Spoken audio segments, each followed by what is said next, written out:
Everyone. तो भाई मैं आज आपके सामने एक नया टॉपिक लेके आई हूँ। मतलब जो आईबी होता है एमबीए सेकेंड ईयर में, जो थर्ड सेम में इंटरनेशनल बिजनेस है उसके से रिलेटेड लेके आई हूँ। तो जो हम शुरुआत करेंगे उसका नाम है international trade theory and practice. तो इसकी हम सेकेंड यूनिट के बारे में डिस्कस करेंगे और हम जल्दी ही कवर अप कर लेंगे इसको। तो फर्स्ट यूनिट में आपको बाद में कराऊंगी। मैंने शुरुआत सेकंड यूनिट से की है। जो एमडी यूनिवर्सिटी में आता है वही सिलेबस डिस्कस करेंगे हम। इसमें सारा का सारा, इससे बाहर कुछ नहीं आएगा। तो चलिए आप लोग, चलो शुरुआत करते हैं आप लोगों के लिए। तो सबसे पहले इसमें लिख रखा कि concept of trade barrier. Trade barrier का कंसेप्ट क्या है, इसमें हम इसके काइंड्स ऑफ टैरिफ पढ़ेंगे, टाइप्स ऑफ टैरिफ पढ़ेंगे, नाउन टाइप ऑफ टैरिफ पढ़ेंगे और concept of regional economics, objectives, types, positive negative effect, ये सब कुछ चीज़ें डिस्कस करेंगे। तो चलिए मैं शुरुआत करती हूँ इस वीडियो से। सबसे पहले मैं आज आपको कंसेप्ट ऑफ ट्रेड बैरियर बताऊँगी।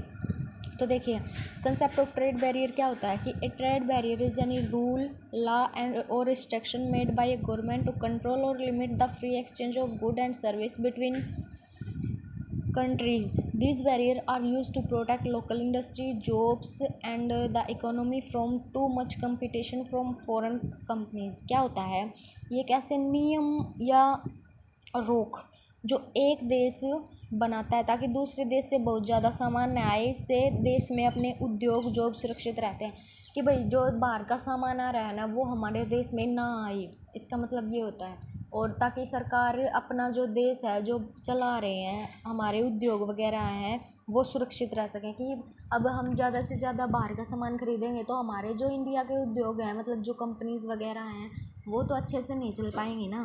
तो इसलिए सरकार ये सब करती है कि दूसरा देश से जो सामान आता है उस पर टैक्स वगैरह या फिर कोई ऐसे नियम लगा देती है कि भाई जो ना आ सके, ज़्यादा से ज़्यादा ना आ सके। ठीक है, वैसे वो तो मतलब सामान तो आता है लेकिन ये नहीं कि बहुत ज़्यादा ही आए, हमारी कंपनियों का बिके ही ना। फिर इसमें आई होप आपको ये कंसेप्ट समझ में आया होगा। फिर इसमें आता है main object of imposing tariff barrier. इसके ऑब्जेक्टिव क्या है, जैसे protect local industries, save jobs, generate government revenue, prevent dumping या बैलेंस ऑफ ट्रेड कंट्रोल या प्रोमोट इंडस्ट्रियल ग्रोथ।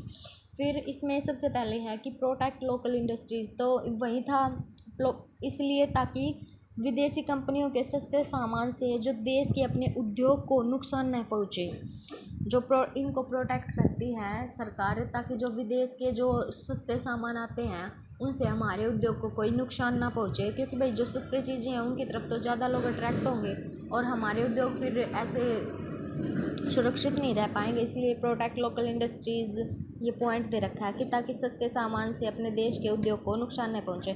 फिर आता है सेव जॉब्स। सेव जॉब्स का मतलब क्या है, ताकि लोग, देश के लोगों को अपने देश में बने सामान खरीदने के लिए मजबूर किया जा सके, जिससे लोगों को काम मिले। भाई ये है कि जो बाहर से सामान आएगा उसमें तो लोग खरीद लेंगे सस्ते रेट पे, लेकिन जो हमारी जॉब्स हैं, ताकि लोगों को अपने, उनको जो हमारे ही मतलब देश में जो सामान बन रहा है उसी को खरीदने के लिए सरकार उनको मजबूर कर देती है। जिससे लोगों का मतलब, अगर वो इंडस्ट्री वगैरह नहीं चलाएंगे तो उससे उनका काम कैसे चलेगा। एक इंडस्ट्री, एक कंपनी चलाते हैं वो, उसमें एम्प्लॉय वगैरह सबको जॉब मिलती है, तो इसीलिए।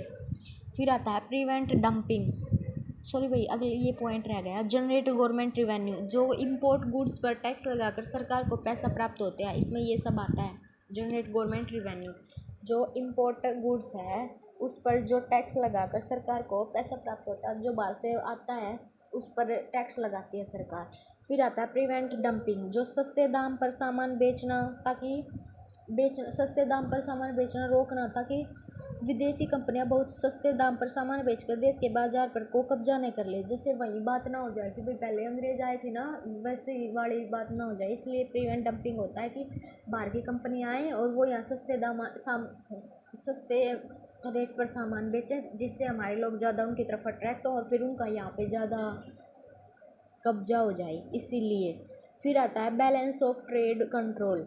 देश में इंपोर्ट और एक्सपोर्ट का संतुलन बना रहे पर और देश पर ज़्यादा विदेशी निर्भरता न हो। बैलेंस ऑफ ट्रेड कंट्रोल भी रखती है, ताकि भाई मतलब देश पर ज़्यादा से ज़्यादा ये ना हो कि भाई इंपोर्ट एक्सपोर्ट तो होता रहे, उनका दोनों का बीच में संतुलन बना रहे, लेकिन जो विदेशी हैं उन पर ज़्यादा निर्भर न हो हमारे वाले। फिर प्रोमोट इंडस्ट्रियल ग्रोथ, ताकि नए उद्योग विकसित हो सकें और देश का उत्पादन बढ़े। इसमें ये आता है कि प्रोमोट इंडस्ट्रियल ग्रोथ, ताकि नए जो उद्योग हैं वो तो विकसित हो सकें और देश का उत्पादन भी बढ़ा रहे। फिर आता है क्लासिफिकेशन ऑफ टैरिफ, जैसे on the basis of purpose, जैसे रिवेन्यू टैरिफ और प्रोटेक्टिव टैरिफ।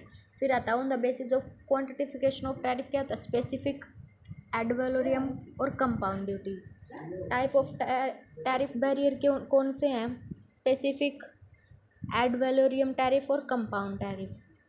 देखो टाइप ऑफ टैरिफ बैरियर क्या होता है, टैक्स बेस्ड, जैसे सरकार विदेशी चीज़ों पर टैक्स लगा देती है ताकि वे महंगी हो जाएं और लोग देश का सामान खरीदें। विदेशी चीज़ों पर टैक्स लगा देती है सरकार ताकि भाई जो हमारे बीच की जो कंपनियां उनको खरीदो सामान, ये नहीं कि जो बाहर की कंपनियां आ रही हैं तुमको सस्ते में सामान दे रही हैं उनसे खरीदो, ठीक है। इसमें ये है स्पेसिफिक टैरिफ क्या है, fixed amount of tax per unit of goods, मतलब फिक्स्ड अमाउंट करती जाती है टैक्स की जो सामान है उस पर, जैसे